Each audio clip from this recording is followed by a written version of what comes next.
What? Is he talking about a game that is not on Kickstarter and not in the shop? Why do I need to watch this video? Is he being sponsored? Great questions and glad you asked. The short answer is that the Pledge Manager is now live, and no, we are not sponsored.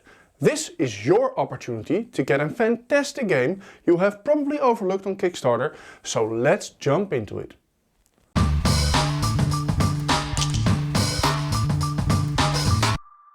Silvercoin Age of Monster Hunters is a game that ran on Kickstarter from July 19th, 2022.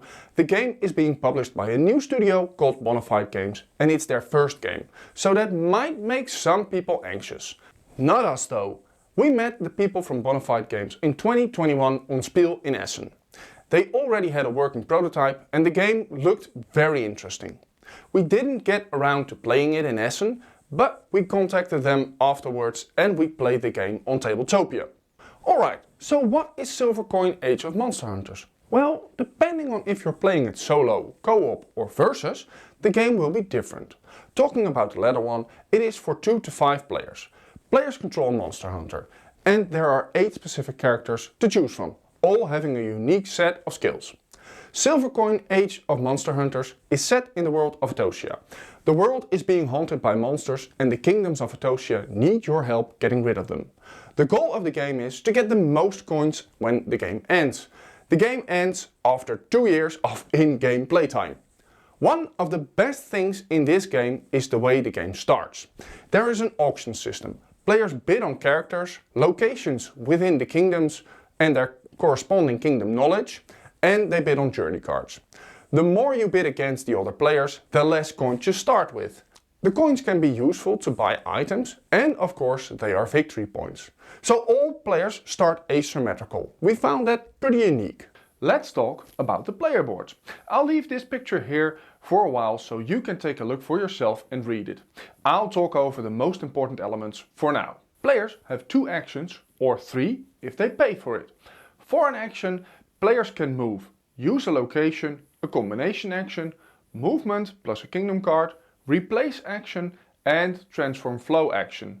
This lets you swap one of your types of flow for the other one. Kingdom knowledge is a very important element you practically need to gather to increase your survivability in this game. Here you can see that it lets you increase the stats like hand size, reputation, negate enemy advantages and give you a legendary weapon. Force and magic flow are stored on the player boards as well as experience. The standard distance a player can move is 5, but weather does have an influence to lower it and you can buy upgrades to increase it. Okay, so that's that. Let's take a look at the main game board. Once again, I'll keep it on the screen and hit over the most important elements for you. The colored areas are kingdoms. In the kingdoms you can see roads marked with a black line. Small banners along the roads are stopping areas, while dotted white lines are hidden paths you can only use when you obtain special cards for them. The yellow banners are the capitals of the kingdoms. Here you can buy gear, get contracts and gather kingdom knowledge. Players can do actions as I mentioned earlier, but there is also a global action system. These can only be used once per month and first come, first served. An important part of the preparation for combat is making potions. You can craft potions by gathering herbs. Herbs are gathered at these locations. Once a location has been picked, a marker will prevent you from using it directly again. Now the other region has to be picked first in order to clear the spot where you picked earlier. To the bottom of the board, kingdom cards will be placed. On these cards you are able to find 4 of these symbols: movement, experience, reputation and flow. You can play these cards to get bonuses, but only 1 bonus on a card can be chosen. You can play 2 cards that have the same symbol and add the scores up. On the sides of the board we will find monarch and townfolk cards. You can interact with the townfolk when you are in the capital of that kingdom. The townfolk can give you coins, discount on a horse or offer you a contract to kill a monster. Monarch cards affect the situation in the kingdom. For instance, if Midas the Taxer is the monarch of the kingdom you want to enter, you need to pay him 20 coins. Other monarchs may ban you if you lose combat in that kingdom. Last but not least, you can also see the ancient knowledge symbol.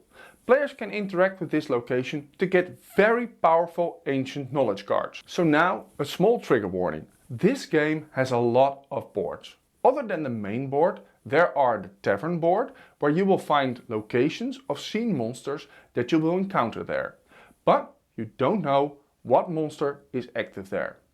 The calendar board, on it you will find the month and the time of a day cycle, as well as season cards that influence the weather. There is also the reputation board. The reputation board has permanent bonuses that players can get when moving alongside the track. But there is also a small track at the bottom. The player that reaches the endpoint first gets a hefty hidden bonus. Then the track resets. There is also the special action card board. When this element is triggered, players are allowed to bid on the track to receive special action cards. If you haven't put in a bid and there are still cards remaining, tough luck. The cards get discarded. There is also the clairvoyant board.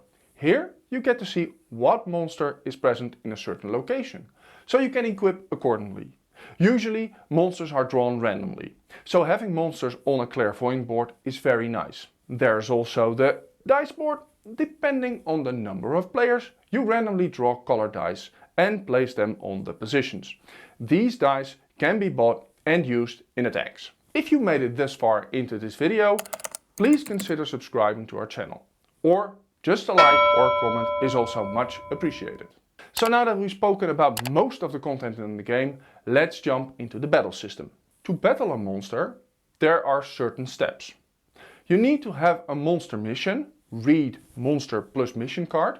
You need to be at a location listed on the monster mission card. You need to put your action token on the location action or enhanced location action spot. Then the battle can commence. Battling consists of 4 phases.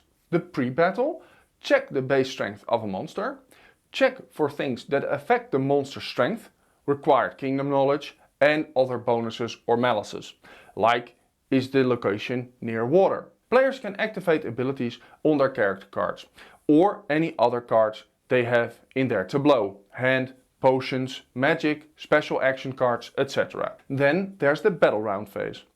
Roll color dice, white dice and any special dice. Activate any abilities on a character card, other cards, or spend 1 blue experience cube for a reroll. Compare the character's strength versus the monster's strength.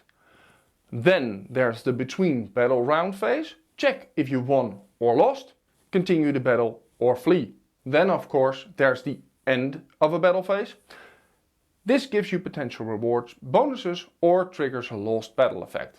So that was a brief overview of the game. Let's take a look at why I think you want to own this game too and what I think could have been done better. First of all, one disclaimer. I did not mention in the intro, I have backed this game. So you might say I am not 100% unbiased. That said, why do I back a game? Because I think it's a great game and it fits my gaming group. Let's start with the good stuff. As said before, I really dig the way the game starts with the auction mechanic. It allows you to make meaningful choices just when the game starts. I think it's great that they let you do very much in this game. Gathering supplies, traveling, gathering knowledge, all this to hunt a monster. It really feels like you're undertaking a journey to hunt the monsters. The fact that kingdoms all have their own rules and their own townfolk and that it's randomized help keep the game fresh. The cycles with months, with changing weather are done very well. The fact that it has influence in movement and enemies, plus that certain things can happen, is really well thought out. Now let's take a look at the things I'm not sold on. There are a lot of boards in this game. Some will be permanently on the table, others might not be. I'm afraid most tables don't have the space to fit everything on it. So I hope they find a solution for the space. Everything in this game is well thought out and everything has a layer of depth to it. But I feel the combat misses that depth. It's rolling the dice, comparing scores. I would have liked them to implement an extra layer to it, like drawing a card from a deck that you can build to have positive and negative modifiers, or having shield and piercing values added in the mix. Now, I've been in contact with Bonefide Games and they told me that the battles will provide more depth the further you'll get in the game. For example, with improvement cards, which give you items, special stuff, or magic and other stuff. Now, I believe I've been able to give you a good overview of why you need to take a second look at Silvercoin Age of Monster Hunters. Check the link in the description for the Pledge Manager. Thank you for watching and I'll see you in the next video.